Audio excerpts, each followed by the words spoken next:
মহান রব্বে করিম মহিয়ান গরিয়ান আল্লাহ সুবহানাহু ওয়া তাআলার অগণিত অসংখ্য শুকরিয়া এবং কৃতজ্ঞতা আদায় করছি, যিনি আমাদেরকে তার এই পবিত্র ঘরে পবিত্র এশার নামাজ আদায় করে পবিত্র কালামে পাক থেকে তেলাওয়াত করবার, বলবার, শুনবার তৌফিক দান করেছেন। হৃদয়ের গহীন থেকে অন্তঃস্থল থেকে শুকর আদায় করছি, আলহামদুলিল্লাহ। আজ সূরা আল ইমরানের ৮৩ থেকে ৮৫ নম্বর আয়াত তেলাওয়াত করছি। সরল অনুবাদ আল্লাহ তাআলা ইরশাদ করেন, তারা আল্লাহর দিন ব্যতীত অন্য দিন ধর্ম মতবাদকে কামনা করে, অথচ আসমান জমিনে যা কিছু আছে সব কিছুই স্বেচ্ছায় অনিচ্ছায়, ইচ্ছায় অনিচ্ছায় আসমান জমিনের সব কিছুই আল্লাহর কাছে আত্মসমর্পণ করেছে, আর তার কাছেই তাদেরকে প্রত্যাবর্তন করতে হবে। আপনি বলুন, আমি ঈমান আনয়ন করলাম, বিশ্বাস স্থাপন করলাম আল্লাহর প্রতি, এবং বিশ্বাস স্থাপন করলাম উহার প্রতি যা আমাদের কাছে নাজিল করা হয়েছে, এবং ওই কিতাবের প্রতি যা ইব্রাহিম, ইসমাইল, ইসহাক, ইয়াকুব ও তার বংশধরদের কাছে নাজিল করা হয়েছে, এবং ওই কিতাবের প্রতি যা মূসা ও ঈসা এবং নবীদেরকে তাদের রবের পক্ষ থেকে দেওয়া হয়েছে। আমরা তাদের মধ্যে থেকে কারো মাঝে কোনো বিভাজন সৃষ্টি করি না, আমরা তার কাছেই সকলেই আত্মসমর্পণকারী। যে ব্যক্তি ইসলাম ব্যতিরেকে অন্য কোনো দিন ধর্মকে কামনা করবে, তার থেকে তা কখনোই গ্রহণ করা হবে না, বরং সে আখেরাতে ক্ষতিগ্রস্তদের অন্তর্ভুক্ত হবে। আলহামদুলিল্লাহ আলহামদুলিল্লাহ নাহমাদুহু ওয়া নাস্তাঈনুহু ওয়া নাস্তাগফিরুহু ওয়া নু'মিনু বিহি ওয়া নাতাওয়াক্কালু আলাইহি ওয়া নাউযু বিল্লাহি মিন শুরুরি আনফুসিনা ওয়া মিন সাইয়্যাতি আ'মালিনা। من يهده الله فلا مضل له ومن يضلله فلا هادي له، وأشهد أن لا إله إلا الله وحده لا شريك له، لا ضد له ولا ند له ولا مثل له ولا مثيل له، وأشهد أن سيدنا وسندنا ومولانا ومولانا محمدا عبده ورسوله صلى الله تعالى عليه وعلى آله وأصحابه وبارك وسلم تسليما كثيرا كثيرا. أما بعد، فأعوذ بالله من الشيطان الرجيم. بسم الله الرحمن الرحيم. أفغير دين الله يبغون وله أسلم من في السماوات والأرض طوعا وكرها وإليه يرجعون. قل آمنا بالله وما أنزل علينا وما أنزل على إبراهيم وإسماعيل وإسحاق ويعقوب والأسباط وما أوتي موسى وعيسى والنبيون من ربهم لا نفرق بين أحد منهم ونحن له مسلمون.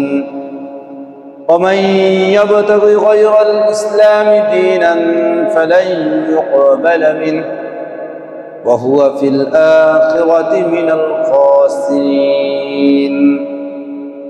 آمنت بالله، صدق الله العلي العظيم وصدق رسوله النبي الكريم، ونحن على ذلك من الشاهدين والشاكرين.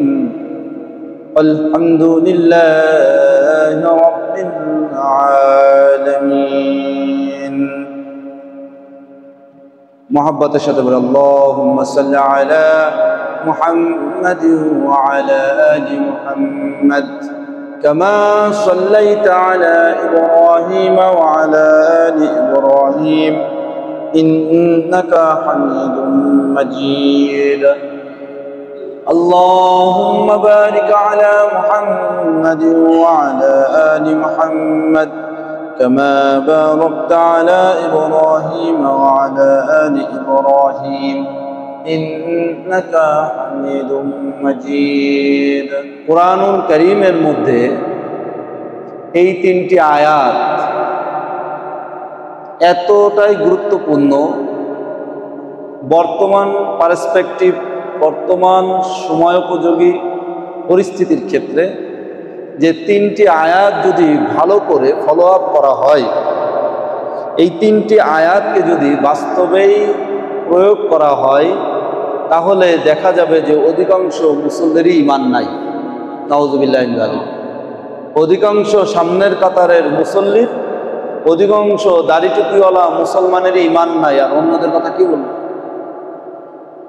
খুব গুরুত্বপূর্ণ তিনটি আয়াত। পূর্বের আয়াত নাজিল হয়েছিল আমাদের মনে আছে, নাজরানের খ্রিস্টানদের দল এবং সাথে ইহুদিদের কিছু। নবী সাল্লাল্লাহু আলাইহি সাল্লামকে এসে বিভিন্ন প্রশ্ন তারা করেছে। তার মধ্যে একটি ছিল যে আপনি কি আপনার দাসত্বের দিকে আমাদেরকে ডাকেন কিনা। আল্লাহ তাআলা নবী সাল্লাল্লাহু আলাইহি সাল্লাম উত্তর দিলেন, কি বলো তোমরা? নাউজুবিল্লাহ, আমি আমার দাসত্বের দিকে ডাকবো, আমি তো আল্লাহর দাসত্বের দিকে ডাকি। দুনিয়ার কোনো মানুষের দাসত্বের দিকে ডাকার ক্ষমতা নবীর নাই, আমাদের আসবে কোত্থেকে? দাসত্ব একমাত্র হবে কার? মহান খালিক, মালিক, রব আল্লাহ তাআলা। আর কারো দাসত্ব নেই। আজকে আমাদের কিবলা পরিবর্তন হয়ে গেছে। পরিবর্তন হয় নাই, বরং আমরা বলতে পারি মডার্নিজমের ফাঁদে আমরা অ্যাডভান্স হয়ে গিয়েছি কিবলার ক্ষেত্রে। আমাদের কিবলা পশ্চিমে কাবা বরাবর, আমরা সেই বরাবর থেকে আরো একটু পশ্চিমে চলে গিয়েছি, আটলান্টিক পার হয়ে। বুঝাতে পারি নাই। আমাদের কিবলা কোন জায়গায়? কাবা বরাবর না মক্কায়? সেখান থেকে আরো একটু পশ্চিমে আটলান্টিক পার হয়ে চলে গিয়েছে আমাদের। সেখান থেকে ওই কিবলা থেকে ইমাম সাহেব যা বলে আমরা তাই করি। বুঝাতে পারি নাই কথা। এখন আর ইমাম কিবলা বরাবর এই ইমাম নাই, এটা একটু নামাজের মধ্যে রাখি আর কি, নামতে আসতে না। আমাদের কিবলা আসলে হলো আটলান্টিকের ওই পারে। নাউজুবিল্লাহ মিন যালিক। বোঝাতে পারি না, মানে বোঝেন না, অনেকে ধরতে পারে না।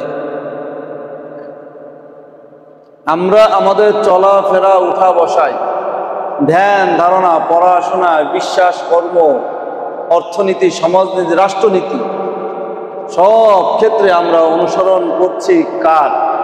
কাবার না কাবার কিবলা বাদ দিয়ে আর তো সামনের কিবলা? এবার বোঝেন নাই।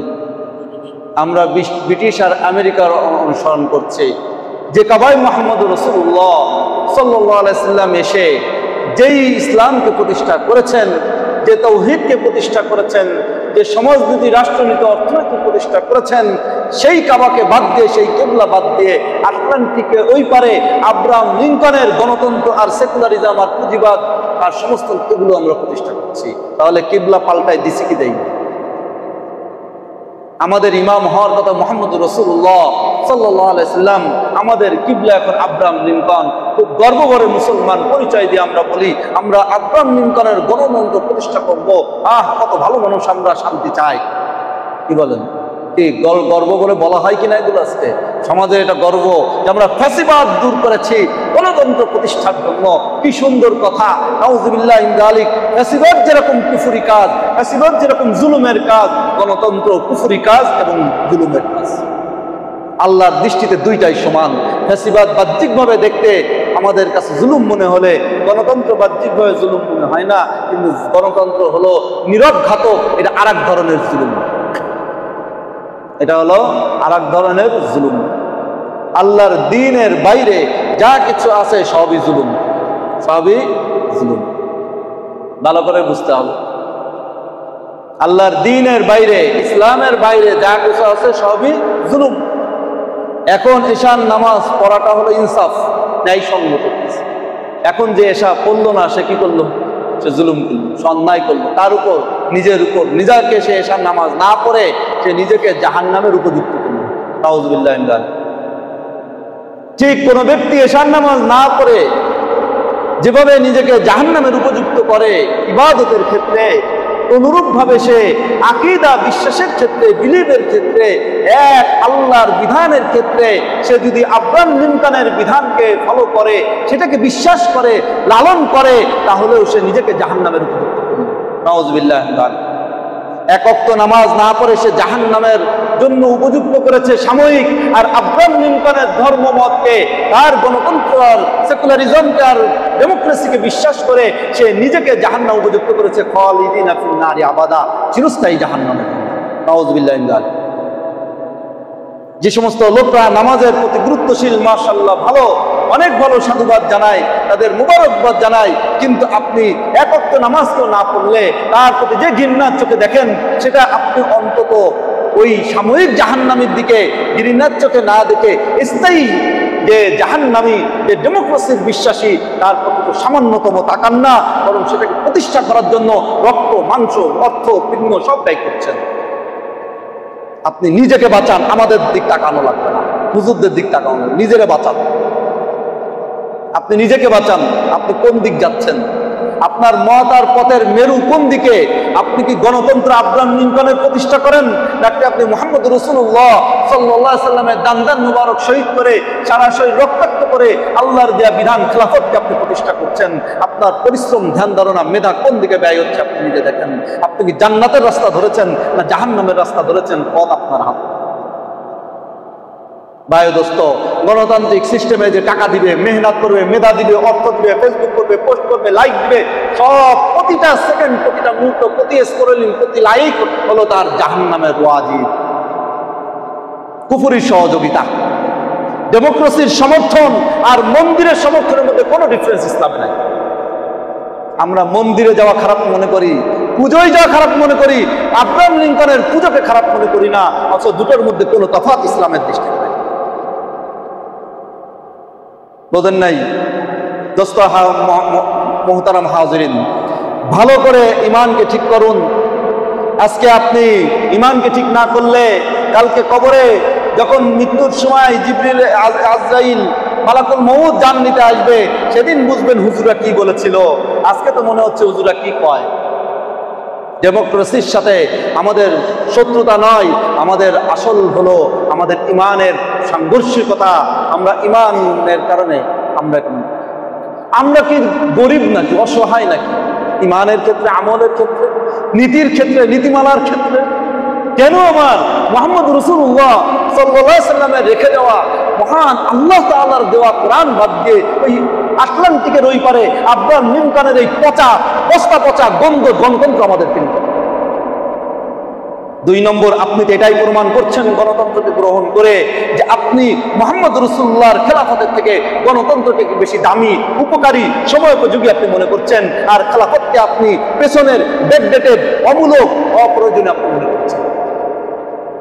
বুঝাতে পারি নাই কথা? খেলাফত আসলেই আমাদের সামনে চিত্রায়ন করা হয় যে খেলাফত মানে হাত কাটা, খেলাফত মানে পাথর মারা। আরে খেলাফত মানে কি? তার মানে কি খেলাফত প্রতিষ্ঠা হলে মানুষ সব চোর হয়ে যায়, খেলাফত হলেই মানুষ সব জিনাকার হয়ে যায়? এটা কোন ধরনের কথা? খেলাফত ব্যবস্থায় কয়টা হাত কাটা হয়েছে, কয়টা পাথর মারায় পর্যন্ত হয়েছে?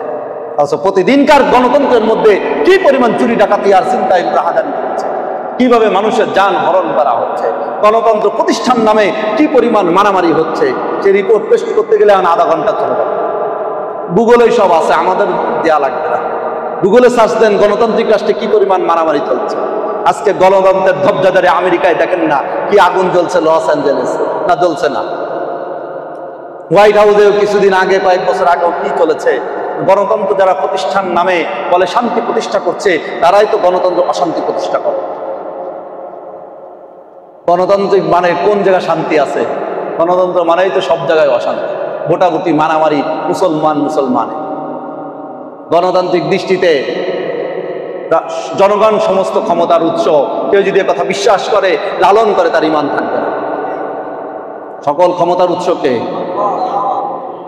আল্লাহ বলেন, ইনিল হুকমু ইল্লা লিল্লাহ, সমস্ত বিধান আর আইন আর কানুন আর হুকুম আর নির্দেশ আর ক্ষমতা সব একমাত্র কার? আল্লাহ। তাহলে এই কথার এই আয়াতের সাথে সাংঘর্ষিক হয়েছে কিনা? এই কথার সাথে সাংঘর্ষিক। অতএব কেউ যদি বিশ্বাস করে, বিলিভ করে, লালন করে, বিশ্বাস করে যে সমস্ত ক্ষমতার মালিক হলো জনগণ, তাহলে সে কুফরি করলো, সে শিরিক করলো আল্লাহর সাথে। নাউযুবিল্লাহ।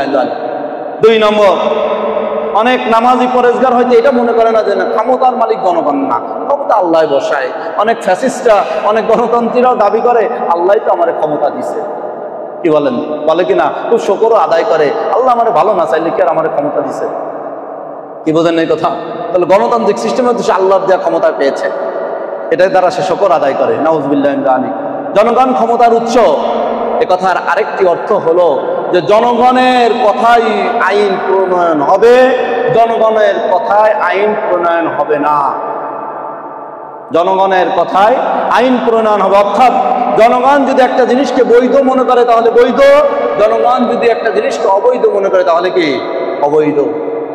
গত আমলে আমাদের আইন পাশ করা হয়েছে যে প্রতিটি এলাকাতে টিনেজ বয়সের যে সমস্ত ছেলেপেলেরা আছে 18 প্লাস যদি এতজন, 200 জন সম্ভবত না, 2200 মনে হয়, এইরকম যদি এক এলাকায় মদখোর পাওয়া যায়, ওই এলাকায় মদ বৈধ হয়ে যাবে, অবাধে।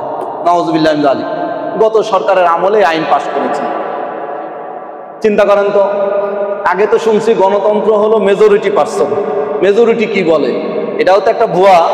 তারপরেও দেখেন, চিন্তা করেন, মাত্র 200-2000 লোকের কথায় মদের মতন হারাম জিনিস কি করে দিচ্ছে? হালাল করে দিচ্ছে। এই ক্ষমতা কার হলো? বুঝাতে পারি না এই কথা। আল্লাহর না জনগণের? জনগণের। এতে ঈমান আছে না নাই? 3 নম্বর, কোরআন ও সুন্নাহর দৃষ্টিতে মূলনীতি, আল্লাহ রাব্বুল আলামিন যা হালাল করেছে তাকে কেউ যদি হারাম করে, আল্লাহ যাকে হারাম করেছে তাকে কেউ যদি হালাল করে, তারও ঈমান থাকে না। তারও ঈমান কি থাকে না? তারও ঈমান থাকে না। আল্লাহ মদকে হারাম করেছেন, একে যে গণতান্ত্রিক সরকার, রাষ্ট্র সরকার হালাল ঘোষণা দেয়, তার ঈমান আছে। আর যে ওই সরকারকে ভোট দেয়, ওই সরকারকে বিজিত করে, ওই সরকারকে সমর্থন করে, তারও ঈমান নাই। নাউযুবিল্লাহ। তারও ঈমান নাই। এবার বলেন, হিসাব মিলান, কয়জনের ঈমান আছে? যদি না থেকে থাকে আবার ঈমান আনেন, নতুন করে ঈমান আনেন। আমার আগের মসজিদে এই বয়ান দিয়ে আমার সমস্যা হয়েছে। কাজী সব তো তাহলে কাফের। কাফের আমার কি? আপনি করেন কেন এরকম বিশ্বাস? পালন করেন কেন? আমি আসার পরে প্রথম মিটিংয়ে সিদ্ধান্ত নিয়েছে এই মসজিদ চলবে জনগণের কথায়, কোনো শরীয়তের কথায় নয়। নাউযুবিল্লাহ। ঈমান আছে। আমাকে আল্লাহ বাঁচাইছে এরকম কাফের কমিটির থেকে। আমারে আল্লাহ বাঁচাইছে, আলহামদুলিল্লাহ। আল্লাহর আমি এখন শুকর আদায় করি। প্রথম একটু কষ্ট ছিল, তখন এই মিটিংয়ের কথার ভিডিও আমি দেখছি আর শুনছি, এই কথা আমার কানে গেছে, তখন আমি আল্লাহ শুকর আদায় করছি যে কাফেরদের থেকে আল্লাহ আমারে বাঁচাইছে। তো ঈমান নাই, তো ঈমান নাই। আছে এই কথায় যে মসজিদ কোনো আলেম ওলামা ইসলাম শরিয়াতের কথায় চলবে না, মসজিদ চলবে কমিটির কথায়। মসজিদ যদি মনে করে এখানে এইটা জায়েজ, ওটা জায়েজ, ওটা করবে। যদি হুজুররা আর ইসলাম দা বলে, শরিয়াত দা বলে, দাও। নাউযুবিল্লাহ। ঈমান আছে? নাই। কিভাবে মানুষ কাফের হয়ে যাচ্ছে চিন্তা করেন। কত ভয়ানক ব্যাপার, কত ভয়ানক অবস্থায় আমরা আছি। এটা তো গেল দিনই বিষয়ের মসজিদের। আর বাইরে ঘাটে যারা করে, যারা বলে আমাদের জন্ম, আমাদের রগ রেশাই গণতন্ত্র, গণতন্ত্রের জন্য তার জ্ঞান, বুদ্ধি, মেধা সব শেষ করে দিচ্ছে। তাহলে আপনার ঈমান আছে না নাই? কয়জনের আছে? ভোটটা কোন জায়গা দেন? গত 56 বছর ধরে ভোট কোন জায়গায় দিছেন? কোন মার্কায় দিছেন? ঈমান আনেন ভালো করে, ঈমান আবার নবায়ন করেন। যদি ভোট দিয়ে থাকেন অন্য জায়গায়, কি খেলাফত ব্যবস্থায় দিছেন তো ভোট নাকি? হ্যাঁ, খেলাফত ব্যবস্থায় বলে দিছেন। ঈমান আনেন আবার নতুন করে, ঈমানকে নবায়ন করেন। আল্লাহ হেফাজত করুক, আমিন। সেকুলারিজম সম্পূর্ণ ইসলামী শরিয়ার বিরোধী, কোরআন সুন্নাহর বিরোধী। সেকুলারিজম কি বলে? সেকুলারিজম বাংলায় ধর্ম নিরপেক্ষতা, আসল হলো ধর্মহীনতা। ধর্ম আবার নিরপেক্ষ হয় কিভাবে? ধর্মহীন হওয়ালে তখন ধর্ম নিরপেক্ষ। আমি সাম Bangla, some English, mother mother, ট্যাংরা ফিশ, কিছু মুসলমান কিছু খ্রিস্টান, এটা কি ধর্ম নিরপেক্ষতা বলে না ধর্মহীনতা বলে? আমি তো ধর্মেই নাই। খ্রিস্টান হলে পূর্ণ খ্রিস্টান হবে, হিন্দু হলে পূর্ণ হিন্দু হবে, মুসলমান হলে পূর্ণ মুসলমান হবে। ধর্ম আবার নিরপেক্ষ হয় কিভাবে? বোঝেন নাই কথা? তাহলে সেকুলারিজমের ধর্ম বিশ্বাস নাই, মূলত তারা মূলত ধর্মহীন। আর ধর্মহীনতাও হলো গে কুফরি, সে ইসলাম থেকে বের হয়ে গেছে। আয়ুমিনুনা বিবাদিল কিতাবি ওয়া ইয়াকফুরুনা বা'দা বিবাদি। আল্লাহ বলেন যে তারা কিতাবের কিছু অংশ বিশ্বাস করে, কিছুকে কি করে? অস্বীকার করে। তার ধর সেকুলারিজম বলতে চায় মসজিদের মধ্যে নামাজ হবে কোনো সমস্যা নাই, ঈদগাহে নামাজ হবে কোনো সমস্যা নাই, জানাজা হবে কোনো সমস্যা নাই, যার যার ধর্ম অনুযায়ী বিয়ে হবে, যার যার ধর্ম অনুযায়ী দাফন হবে, সমস্যা নাই। কিন্তু অর্থনীতি, সমাজনীতি, রাষ্ট্রনীতি হলো ইসলাম চলবে না, সেটা হলো ব্রিটিশদের আর ওই যে কেবলা আটলান্টিকের ওই পারে তাদের কথা অনুযায়ী হবে, তাহলেই হলো সেকুলার প্রতিষ্ঠা হবে। বুঝেন নাই কথা? এইটুক তাদের কথা, মূল কথা হলো এটাই। এটাও হলো কি ইসলামের বাইরের কথা। তার মানে আপনি আল্লাহরে মানেন মসজিদের মধ্যে, বাইরে আপনি মানেন আমেরিকা ব্রিটিশদেরকে। নাউজুবিল্লাহ, ইমান থাকবো না? চলে যাব, চলে যাবে। অতএব সেকুলারিজম, ধর্ম নিরপেক্ষতায় কেউ যদি বিশ্বাস করে, সে আসলে ধর্ম নিরপেক্ষ নয়, সে হলো কাট্টা কাফের। সে হলো কাট্টা কাফের, এ মুসলমান নয়। আল্লাহ বলেছে কোরআনের কিছু মানো কিছু মানো না, এও কাফের, এ আরো বেশি ভয়ানক কাফের। আল্লাহর দৃষ্টিতে হলো কি আরো ভয়ানক কাফের। একটা হিন্দুতে হিন্দুই, কিন্তু আজকাল বহু ডক্টর শিক্ষিত, নাম মুসলমানের মতন, তাসলিমা, কি সুন্দর তাসলিমা মানে আত্মসমর্পণকারী, কিন্তু কার কাছে আত্মসমর্পণকারী? আল্লাহর কাছে না, ও গণতন্ত্রের কাছে, ও সেকুলারের কাছে, শয়তানের কাছে। বরং শয়তানের হলো নেত্রী প্রদান। কি সুন্দর নাম ছিল আহমদ শরীফ, কি সুন্দর নাম ছিল আজাদ, হ্যাঁ, কি সুন্দর এক একটা নাম ইসলামী। আর হলো গিয়ে এরা সব কাটটা এক একটা কাফের। কি সুন্দর একজন আছে না মুরগি চোরা, কি সুন্দর নাম শাহরিয়ার কবির, কত সুন্দর নাম, কি আছে কিনা নাম, কি সুন্দর সুন্দর এক একটা ইসলামী নাম। কিন্তু এগুলো তলে তলে না, প্রকাশ্যে এক একটা কি কাটটা কাফের, মুরতাদ, স্পষ্ট। কারণ এরা শুধু মুরতাদও না, কাফের না, বরং ইসলামের আরো ক্ষতিকারক, ইসলামের আরো কি ক্ষতিকারক। এই জন্য ইসলামের বাইরে কোনো কিছু কামনা করার না, শুধু আল্লাহ এখানে ইয়াবুগুন শব্দ বলছে, কামনা করা, আশা রাখা মনের মধ্যে, এটাও কুফর। মনে মনে আশা খেলাফত ব্যবস্থা না আসুক, মনে মনে আশা গণতন্ত্রেই আসুক আব্রাহাম লিঙ্কনের, মনে মনে আশা এই দেশটা আমেরিকা হোক, আফগানিস্তান না হোক, এটাও কুফর, এটাও কুফর। হয়তো আপনি মনে মনে লালন করেন, কন্যা হুজুরদের সামনে, মুসলমানদের সামনে মসজিদের পরিবেশে মাইর খেতে হবে, অথবা এমনি বলেন না, কিন্তু মনে মনে রাখেন, চান না এদেশ আফগানিস্তান হোক, চান না এদেশে ইসলামী রাষ্ট্র প্রতিষ্ঠা হোক, চান না মনে মনে এদেশে খেলাফত প্রতিষ্ঠা হোক, চান না এদেশে ইসলাম উলামায়ে কেরামের হাতে ক্ষমতা আসুক, মনে মনে চান ওই আব্রাহাম লিঙ্কন, নাস্তিক, মুরতাদ, মক্কর, সুত্তর, ঘুষখোর, বাটপাট, চাটপাটাই কে আসুক, ক্ষমতায় আসুক, মানে আপনিও ইসলামকে চান না। এর মানে আপনি ইসলামকে চান না, এটাও আপনি কুফরিকে, শিরককে অন্তরের মধ্যে লালন করছেন। আল্লাহ বলেন আফাগায়রা দীনিল্লাহি ইয়াবগুন, তারা আল্লাহর দিন ব্যতীত অন্য মতবাদ, ইজমকে, অন্য আইন কানুন, ল আর কনস্টিটিউশনকে তারা কামনা করে। আল্লাহ এখানে কামনা করা বলছেন, প্রতিষ্ঠা করার কথা বলেন নাই। আপনি বলবেন আমি তো আর ওই অমুক স্যার, অমুক ডক্টর নয়, আমি প্রধানমন্ত্রী, উপপ্রধানমন্ত্রী, রাষ্ট্রপতি, এমপি, ব্যারিস্টার ইত্যাদি নয়, এত দূর যাওয়া লাগবে না। আপনি মনে মনে লালন করেন কিনা এত বাছাই। আল্লাহ কিন্তু প্রতিষ্ঠাকারীদের বলে নাই। নাজরানের যে প্রতিনিধি দল আসছিল, এরাও রাষ্ট্রপতি ছিল না, এরা এমপি মন্ত্রী ছিল না, সাধারণ খ্রিস্টান ছিল। আল্লাহ তাদের সম্পর্কেই, তাদেরটা দিয়ে আমাদের সবাইকে বুঝাচ্ছেন যে তুমি একজন সাধারণ মুসলিম হয়েও যদি, সাধারণ মানুষ হয়েও যদি তুমি আল্লাহর দিন ব্যতীত অন্য মতবাদ, অন্য ইজম, অন্য কি বলে আইন কানুনকে তুমি যদি চাও, তাহলে তুমিও কি কাফির। আল্লাহ বলেন ওয়ালাহু আসলামা মান ফিস সামাওয়াতি ওয়াল আরদি তাওআন ওয়া কারহা ওয়া ইলাইহি ইউরজাউন। অথচ আল্লাহ রাব্বুল আলামিনের কাছে ইচ্ছায় অনিচ্ছায়, আসমান জমিনে যা কিছু সব আসলামা, আত্মসমর্পণ করেছে। ইসলাম আসলামা, আত্মসমর্পণ করা, নিজের কোনো বাদ থাকবে না, সমস্ত কিছু যা আল্লাহ বলবে তাই। একটা কুকুর, একটা শূকর, একটা ইতর প্রাণী পর্যন্ত সে মুসলিম, সে আল্লাহর কাছে আত্মসমর্পণ করেছে, সেও আল্লাহর জন্য জিকির করে, সেও নিয়মিত আল্লাহর নামাজ তাসবিহ আদায়। সুবহানাল্লাহ। আর আমি আপনি কোথায়?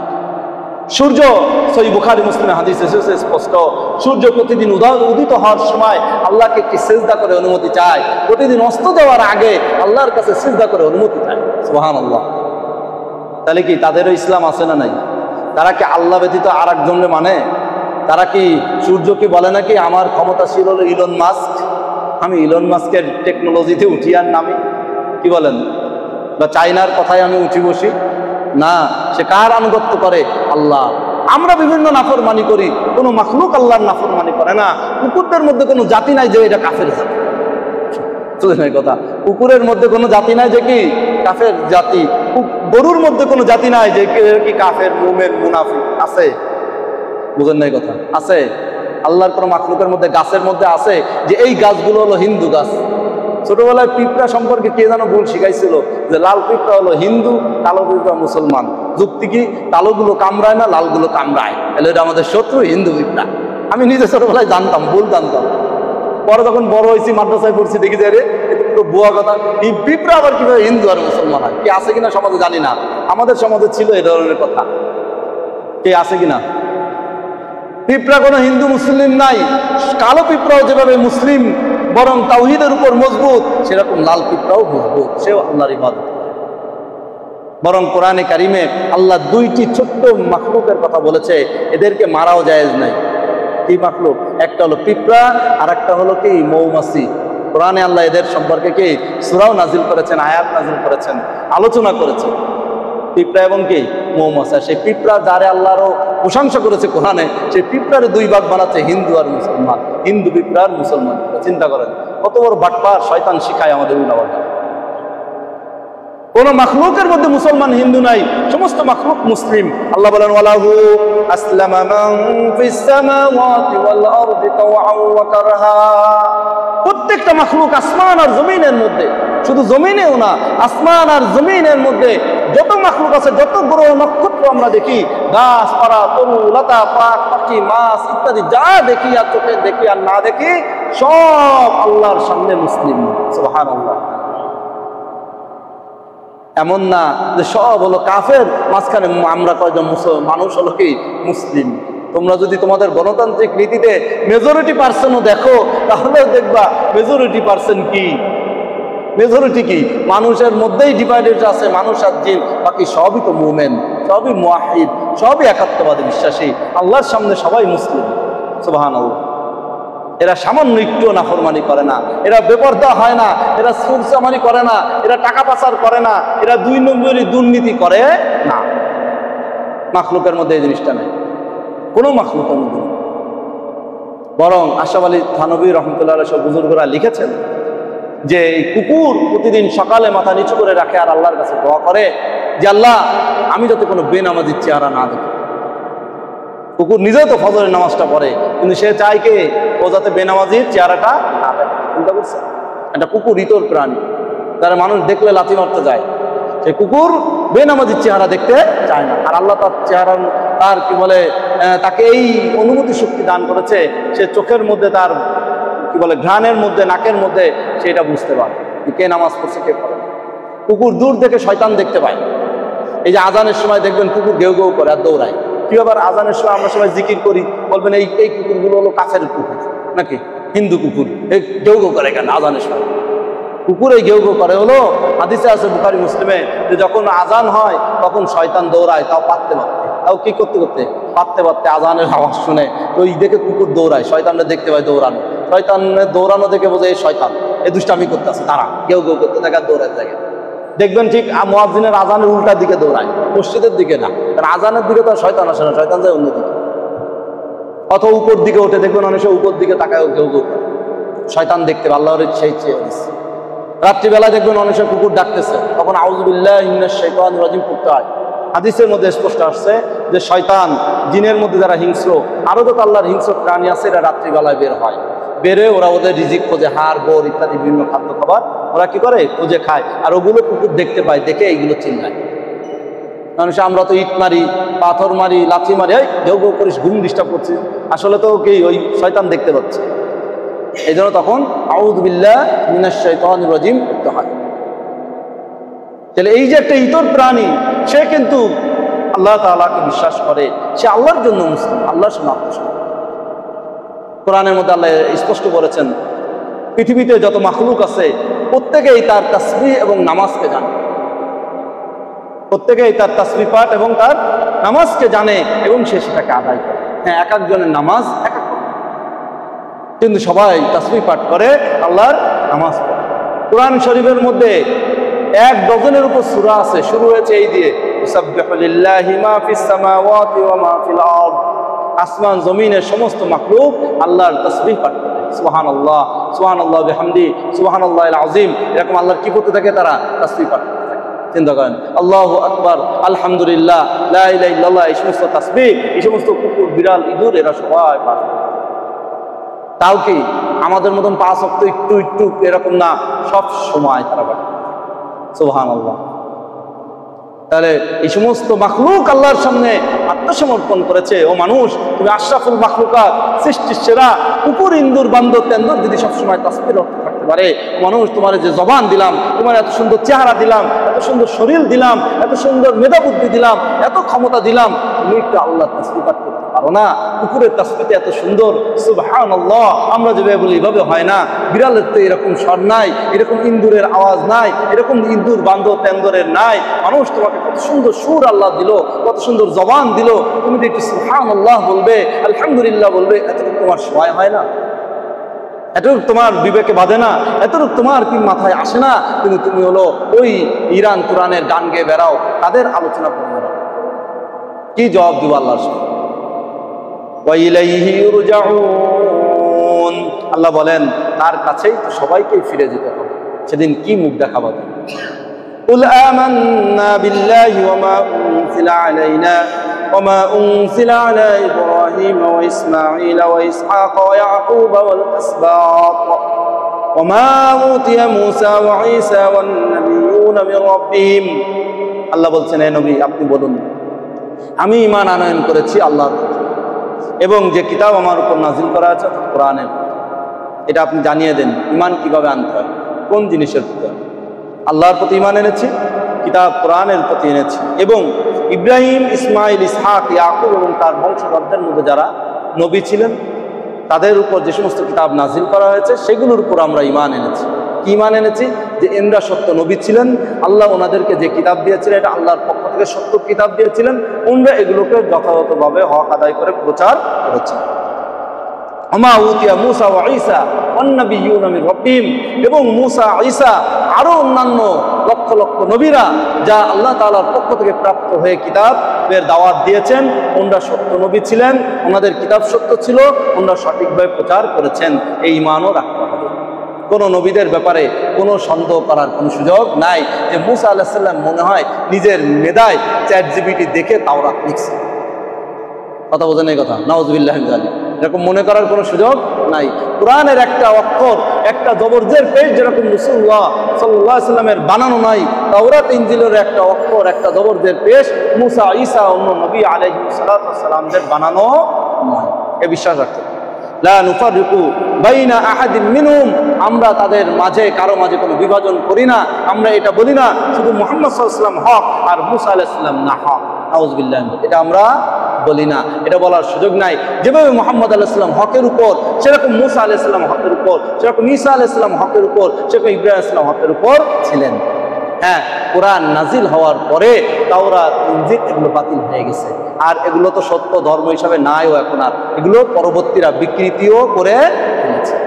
কোরআন আসার, যেমন তাওরাত আসার, ইনজিল আসার পরে তাওরাত ব্যান্ড হয়ে গেছে, তাওরাত আসার পরে জবুর কি হয়ে গেছে, এই জবুর না, সরি, মানে মূসা আলাইহিস সালামের সহিফা কি হয়ে গেছে, বাতিল হয়ে গেছে। এক কিতাব নাজিল হলে আরেকটা আল্লাহ কি করে দিয়েছেন, বাতিল করে দিয়েছে। এটা সব কিতাবের সিরিয়াল দিয়ে হয়ে আসছে। সর্বশেষ যেহেতু কোরআন, কোরআন এসে পূর্বের সব কিতাবকে কি করে দিয়েছে, ব্যান্ড করে দিয়েছে। এটাও কোরআনের ক্ষমতা না আল্লাহ? কোরআন কার? আল্লাহর ইচ্ছা। আর কোরআনের কি ক্ষমতা হবে? এই জন্য নবী সাল্লাল্লাহু আলাইহি ওয়াসাল্লামের হাদিস তিনি বলেন যে আমি এই জীবিত থাকা আমার ধর্মে, আমার ইসলাম অবস্থায় যদি মূসা আলাইহিস সালাম কবর থেকে উঠে আসেন, তাহলেও তার আমার এই কোরআন অনুসরণ করা ছাড়া উপায় নেই। কোরআন অনুসরণ করা ছাড়া উপায় নেই। যদি আমরা মূসা আলাইহিস সালামের জীবদ্দশায় থাকতাম, তাহলে তাওরাত মানা ছাড়া কি ছিল না, উপায় ছিল না। বুঝেন এই কথা? আল্লাহ রাব্বুল আলামিন যাকে যখন যে কিতাবের সময়, যে নবীর সময় পাঠাবে, তাকে সেই কিতাব, সেই নবীকেই অনুসরণ করতে হবে, এর বাইরে যাওয়ার সুযোগ নেই। মূসা আলাইহিস সালাম যদি বলে আমি তো এক ধর্মের, হ্যাঁ কি বলেন, একজন প্রতিষ্ঠাতা, একজন প্রবর্তক, আমার কাছে বড় কিতাব আসছে, 4টা বড় কিতাবের একটা তাওরাত, অতএব আমি তাওরাত মেনে চলবো। আমি কি ঈমান আনি না? আমি কি মুমিন না? আমার কাছে কি সঠিক ধর্ম বিধান ছিল না? বুঝুন কথা, তাও ওনার কোনো উপায় নেই। ঈসা আলা নবীন আলাইহিস সালাম যে আসবেন কিয়ামতের আগে, ঈসা আলাইহিস সালাম কি অনুযায়ী চলবেন? ইনজিল অনুযায়ী না কোরআন অনুযায়ী? কোরআন অনুযায়ী। ইনজিল অনুযায়ী উনি চলতে পারবেন না, ওনাকে কোরআন অনুযায়ী চলতে হবে। ওনাকে নামাজ মুহাম্মদ রাসূলুল্লাহ সাল্লাল্লাহু আলাইহি ওয়াসাল্লামের সুন্নাত তরিকায় করতে হবে। ওনাকে কিরাত আর ইমামতি আমাদের মাসলা অনুযায়ী করতে হবে। সুবহানাল্লাহ। এটা কোনো বিভাজন নয়, এটা হলো রুলস আর নিয়ম। ওয়ানাহনু লাহু মুসলিমুন, আর বলে দেন আমরা সবাই আল্লাহর সামনে মুসলিম, আমরা আত্মসমর্পণকারী। আত্মসমর্পণ কাকে বলে?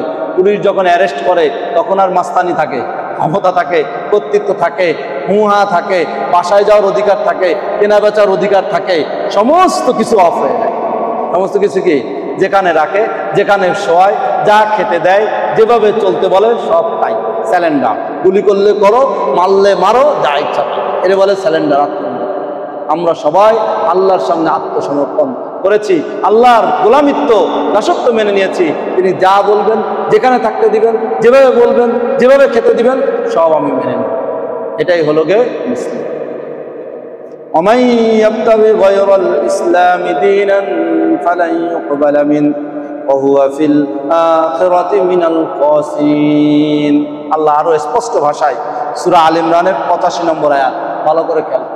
সূরা আল ইমরানের 85 নম্বর আয়াত। স্কুল, কলেজ, অফিস, আদালত সব জায়গায় আয়াতটা পৌঁছায় দিবেন। কি সূরা আল ইমরানের কত?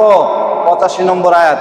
আল্লাহ বলেন ওয়া ইয়াবতাগি গায়রাল ইসলামি দীনান, যে ইসলাম ব্যতীত অন্য কোনো মত আর পথকে, মতবাদ আর ইজমকে দিন হিসাবে, ধর্ম হিসাবে কামনা করলো, নির্বাচন করতে চাইলো, এখনো করে নাই, চাইলো খালি। আল্লাহ এখানে শব্দ বলছেন কি ইয়াবতাগি, চাইলো, কামনা করলো, চুজ করলো, এখনো সে এটাকে কি করে নাই, গ্রহণ করে নাই। গ্রহণ করতে চায়, মনে চায়, মনে চায় তার কাছে ইসলাম ব্যতীত অন্য কিছু ভালো। নাউযুবিল্লাহি মিন যালিক। আল্লাহ বলেন তার থেকে এটা কোনোভাবেই অ্যাকসেপ্টেড করা হবে না, কোনোভাবেই অ্যাপ্রুভ করা হবে না, কোনোভাবেই গ্রহণ করা হবে না, কবুল করা হবে না। আর সে আখিরাতে ক্ষতিগ্রস্তদেরই অন্তর্ভুক্ত হবে। নাউযুবিল্লাহি মিন যালিক। আজকে সে অনেক ক্ষমতা দুই হাতে থাকতে পারে, অনেক অর্থ থাকতে পারে, অনেক বেলের দক্ষতা থাকতে পারে, পিছনে অনেক নেতা তেনা তার হাতে থাকতে পারে, কিন্তু কাল কিয়ামতের মাঠে সে রিক্ত হস্তে খালি হাতে উঠবে। আর সেদিন কাঁদবে আর আফসোস করবে, হায় হায় হায় হায়, কি করলাম দুনিয়াতে? কেন আমি গণতন্ত্রীদের পিছনে দৌড়াইলাম? কেন আমি খেলাফতের পিছনে দৌড়াই নাই? কেন আমি আল্লাহর নবীর সুন্নাহ বাদ দিয়ে আব্রাহিম লিঙ্কনের সুন্নাতের পিছনে আমি দৌড়ালাম? কেন সাহাবাদের সুন্নাহ বাদ দিয়ে আমি কেন ট্রাম্প আর ইলন মাস্ক আর বিল গেটসদের পিছনে দৌড়াইলাম? কেন আমি আল্লাহ রসুলের প্রতিনিধি ওলামায়ে কিরামের পিছনে না দৌড়ায় আমাদের দুনিয়ার অমুক নেতা তমুক নেতার পিছনে দৌড়াইলাম? সেদিন কাল কিয়ামতের মাঠে আফসোস করবে আর হলো গে আঙ্গুল কামড়াতে থাকবে। অন্য আয়াত আল্লাহ বলছেন ইয়াউমা ইয়াউদ্দু যালিমু আলা ইয়াদাই, যে সেদিন জালেমরা তাদের আঙ্গুল হাতকে কামড়াতে থাকবে এই দুঃখ আর আফসোসে, কেন আমি এই কাজ করলাম, কেন এই ভুল করলাম? হুজুরা তো বলেছিল, আওয়াজ তো এসেছিল, তাফসিরে তো বলা হয়েছিল, মাহফিলে তো বলা হয়েছিল, বই পত্রিকায় ছিল, কোরআনে বলা হয়েছিল, হাদিসে ছিল, কানে এসেছিল, তারপরও কেন অমুক ব্যালট, তমুক মার্কা, তমুক হলবে গণতন্ত্র আর রাজতন্ত্র আর ফ্যাসিবাদের পিছনে আমি দৌড়েছিলাম? কেন আমি খেলাফতের পিছনে দৌড়াই নাই? কেন আমি ইসলাম মার্কার পিছনে দৌড়াই নাই? কেন আমি আল্লাহ নবীর দেওয়া সুন্নাতের খেলাফতের ইসলামের পিছনে আমি দৌড়াই নাই? এর জন্য আমার জান, জীবন, যৌবন, মেধাকে আমি ব্যয় করি নাই? সেদিন তারা কাঁদতে থাকবে। সেদিন এই খেলাফতের যারা মেহনত করেছে, কষ্ট করেছে, সেদিন তারা হাসতে থাকবে। আজকে হয়তো বা তারা কিছুদিন কাঁদতে থাকলেও, আজকে হয়তো দেখছি ফিলিস্তিন কাঁদছে, আজকে হয়তো দেখছি হামাস কাঁদছে। না না না, এরা কাঁদছে না। আসলে এই হাসা কাদার পিছনে কি রয়েছে? তাদের বিশাল হাসি রয়ে গিয়েছে। এই এক একটা শহীদের মর্তবা তারা তো জান্নাতে নিশ্চিত করে নিচ্ছে ঠিকানাকে। এই এক একটা তাদের ক্ষুধার যন্ত্রণা তারা জান্নাতের অমীয় নিয়ামতের তারা জোগাড় করে নিচ্ছে। কাল কিয়ামতের মাঠে আমরা আফসোস করব ফিলিস্তিনের বিশাল জান্নাত দেখে, হায় হায় হায় হায়, কি করেছি? তোরা তো এই না খেয়ে না দিয়ে কষ্ট করে বিশাল জান্নাত আজকে অগণিত অসীম সংখ্যাহীন সীমাহীন জান্নাত তোরা গ্রহণ করলি, আর আমরা তো বাংলাদেশে বসে বসে এই গরু খেয়ে, মুরগি খেয়ে, মাছ খেয়ে, বড় বড় নাস্তা হাইফাই খানা পিনা খেয়ে আমরা তো খয়রাতে জান্নাত পেয়েছি, ছোট জান্নাত। তোরাই তো কামিয়াব করলি, আজকে আমরাই ভালো হতাম যদি আমরা এই খেলাফত ব্যবস্থায় থেকে না খেয়েও মরতাম, তাও শাহাদাতের মাধ্যমে জান্নাতের উচ্চ মাকাম খুঁজতাম। এই কি গণতন্ত্র রাষ্ট্রে হাইফাই খানা কামে। অতএব আমাদের খুব সতর্ক হতে হবে, পড়াশোনাও করতে হবে। আপনার মেধা আল্লাহ দিয়েছেন, আব্রাহাম লিঙ্কন দেয় নাই। আপনার চোখ আল্লাহ দিয়েছেন, আব্রাহাম লিঙ্কন দেন নাই। আপনার হাত আল্লাহ দিয়েছেন, আব্রাহাম লিঙ্কনরা দেয় নাই।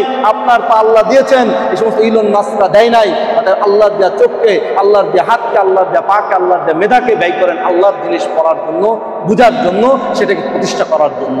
কমপক্ষে এতটুকু করেন, অন্তরের মধ্যে গণতন্ত্রের ভালোবাসা টান রেখেন না, অন্তরের মধ্যে ওই মার্কা সেই মার্কার মহব্বত ভালোবাসা রেখেন না, খেলাফতের মহব্বত রাখেন। প্রতিষ্ঠা করতে নাও পারেন, তাও ইনশাল্লাহ কাল কিয়ামতের মাঠে জান্নাতে যেতে পারবেন। কিন্তু যদি খেলাফতের আশা না রাখেন, গণতন্ত্রের মহব্বত আর ভালোবাসা, ইজম আর মতবাদের আশা রাখেন, খালি মনের মধ্যে ভালোবাসাও না, আশা রাখেন, আপনি কিন্তু আল্লাহর কাছে মুমিন হয়ে উঠতে পারবেন না। নাউযুবিল্লাহি মিন যালিক। আল্লাহ আমাদের সবাইকে হেফাজত করুন। আজকের এই আয়াত এবং কথাগুলো, এগুলো কোনো হুজুরদের মার্কার বয়ান নয়, এগুলো হুজুরদের দলের দিকে আহ্বান নয়। হুজুররা মূলত যে ইসলামী দলগুলো হচ্ছে, এগুলো মূলত কোনো সহি পন্থা নয় ইসলাম কায়েমের। আল্লাহর নবী কোনো মার্কায় দাঁড়ান নাই, কোনোদিন ভোটাভুটি হয় নাই। হযরত আবু বকর, ওমর, ওসমান, আলী কোনোদিন ভোটাভুটি হয়েছে? এই ভোটাভুটি এগুলোও গণতান্ত্রিক সিস্টেম, এগুলো কোনো ইসলাম আসার সঠিক পন্থা নয়। এগুলো ইসলাম আসার সঠিক পন্থা নয়। এগুলোকে আমরা ওই পন্থায় নিব যে যতদিন নাকি আমি খেলাফত প্রতিষ্ঠা করতে না পারছি, ততদিন ধরে আমরা একেবারে ডাইরেক্ট কুফরি মতবাদকে প্রতিরোধ করার জন্য আমরা একটু দাঁড়াই, আর কিচ্ছু না। যে আমি আপনারে মারতে পারতেছি না, কিন্তু আপনার মাইটটা ঠেকানোর জন্য তো দাঁড়াতে। অনেক সময় আছে, আমরা দেখি একজন আরেকজন মারতেছে, ওরে আমার মারার দরকার ছিল, পারি না, অত সামনে যে দাঁড়াই বলি ভাই মারিস না। কি বলেন, আছে কি না? এটা হলো এইরকম। এটা ইসলাম কায়েমের কোনো পন্থা নয়। আব্রাহাম লিঙ্কনদের দেখানো পন্থায় মদিনার ইসলাম প্রতিষ্ঠা হবে না, হয় নাই, হবেও না। মিশরে 55 বছর মেহনত করছে ইখওয়ানুল মুসলিমিন সাইয়েদ কুতুব রাহিমাহুল্লাহর মাধ্যমে, তার চিন্তা চেতনায় 55 বছরে ইখওয়ানুল মুসলিমিন কোন ইসলাম কায়েম করতে পারে নাই। ভারত উপমহাদেশে মেহনত চলছে আজকে 70 বছর ধরে, কিন্তু ভারত উপমহাদেশেও ইসলাম কায়েম করতে পারে নাই। বাংলাদেশে হাফিজ হুজুর শাইখুল হাদিস রাহমাতুল্লাহ আলাইহি, এখনো মামুনুল হক, এই চরমনায় পীর সাহেব ইত্যাদি ইত্যাদি যারা বাংলাদেশ ইসলামের নামে মেহনত করতেছে, বলে রাখলাম কিয়ামত পর্যন্ত এরা ইসলাম কায়েম করতে পারবে না। ইসলাম কায়েমের পথ মদিনার তরিকায় হতে হবে, আর সেই মদিনার তরিকাই হলো খেলাফত ব্যবস্থা। নাজায়েজ কাজ দিয়ে কোনোদিন জায়েজ জিনিস প্রতিষ্ঠা হয় না। খালি এটার দ্বারা এতটুকু হবে যে হ্যাঁ, হারামকে আমরা প্রতিরোধ করলাম, যে নাপাক জিনিস মসজিদে ঢুকে যাবে একটু বাধা দিলাম যে ঢুকিস না। বুঝেন নাই কথা? গণতান্ত্রিক সিস্টেমে এরা খেলাফত কায়েম করতে পারবে না। এটা হবে না। কেন হবে না? এটা আবার অনেক লম্বা কথা হয়ে যাবে, আরেকদিন ইনশাআল্লাহ আলোচনা করব। আল্লাহ রাব্বুল আলামিন আমাদের সহি বুঝে সহি আমল করার তৌফিক দান করে, আমিন।